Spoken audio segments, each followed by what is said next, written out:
Hakanpää and Dewar, the conditioning stint continues. They asked Craig Berube about it yesterday. They're going to slow play this, but I think the plan is to have both these guys play Saturday and Sunday in Charlotte. And next up after this weekend for the Maple Leafs, they'll host Ottawa on Tuesday, into Washington on Wednesday. So those season debuts are coming quickly here.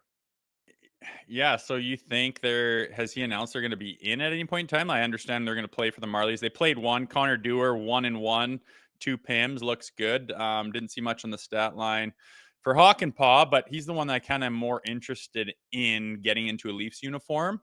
But I'm kind of jealous they're going to Charlotte right now. It's one of my favorite cities, man. It's so nice there. But I don't know. Like, there's a certain amount of games they can play in the American League that's capped on that conditioning stint, and then like, is it automatic that once that conditioning stint is over and they're back with the Leafs, they're going to play the next game? I mean, you would think so. It's going to be interesting to see how they roll these guys out. No, I think they can only play 3 games, and they got to make a decision one way or another, whether it's putting Dewar on waivers, which I think is unlikely. I think they view him as a potential piece in their puzzle right now, and they have to make roster decisions. But the one thing I'm fascinated by, like, how do they play this Austin Matthews situation? Obviously, it would give them some flexibility if Matthews can't play in the next week, and maybe they kick the can down the road. I think there's a variety of different routes they can go, but without question, there's going to be some roster moves, whether it's a trade or two, whether it's somebody like a Holmberg or a Robertson going on waivers. That time is coming, not to mention Calle Yarncroke. I think there was a sighting of Calle Yarncroke at practice the other day, which I think is development. We haven't heard from the guy in like months, it seems.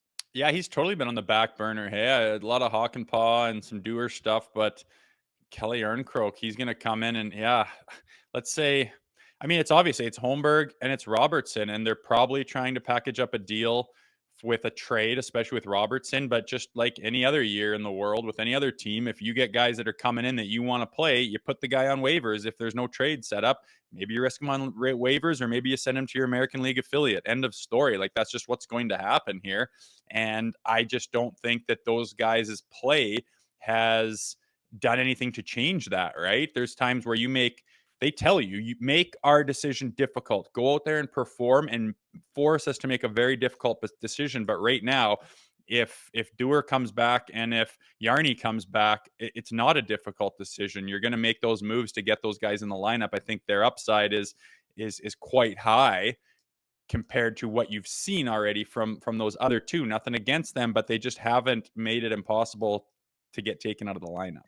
Look, I was dead wrong on the Timothy Liljegren return. I didn't see that coming. In fact, I thought he was going to go on waivers. But the easy solution on the back end with Hakanpää coming in is putting Phil Myers on waivers. We saw him in one game. With this guy's an NHL journeyman. Knowing the history with the waiver wire, I'm sure somebody will take a sniff at one of these Leafs guys, if not both. Like, it just seems that every time a Leaf hits the waiver wire, they're claimed. I'm not going to lose sleep if Phil Myers is claimed. Let's just put it that way. But I think he's the easy solution, at least in the back end. You put him on waivers. If he gets through, he gets through. If he doesn't, then you just move on with life. Yeah, it's just the way it is. And that's why waivers are there, so that, it gives a player an opportunity to go somewhere that wants his services as opposed to getting buried in the minors. And that's the risk you take when you keep a guy on your NHL roster and then you say, oh, we are not using you anymore. You risk losing him. And the back end is pretty simple, right? Connor Timmins has done enough to stay on the roster for sure. And Philip Myers, they're simply just not using him at all, really. So the writing's on the wall that that's going to happen. It's up front where I see a little bit more nuance of what are they going to do. And agree with you. You can be surprised with, the Liljegren deal. It was like, wow, I did not see that coming, to be honest with you.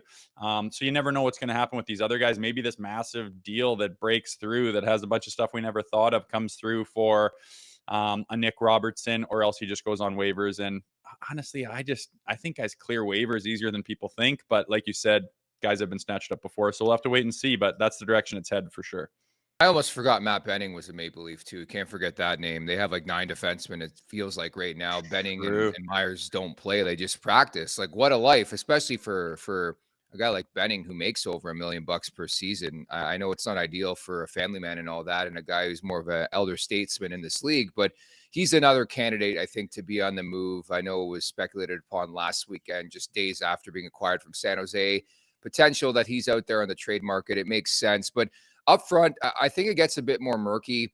I think it's fair to say the bottom six has been inconsistent. I think there's room for growth for sure, Rosie, but Holmberg comes to mind and Nick Robertson comes to mind as two logical guys that could be on the outs. I don't know if you feel the same way. Everybody else is sort of pulling their weight. David Kampf is what he is at this point in time. I think it's hard to trade that contract right now. They love Ryan Reeves. I haven't been crazy about Revo's game the last little while. He's had his moments throughout this season. I think there are upgrades when it comes to actual hockey players, but I do feel the need to have a guy like Reeves in the lineup sometimes.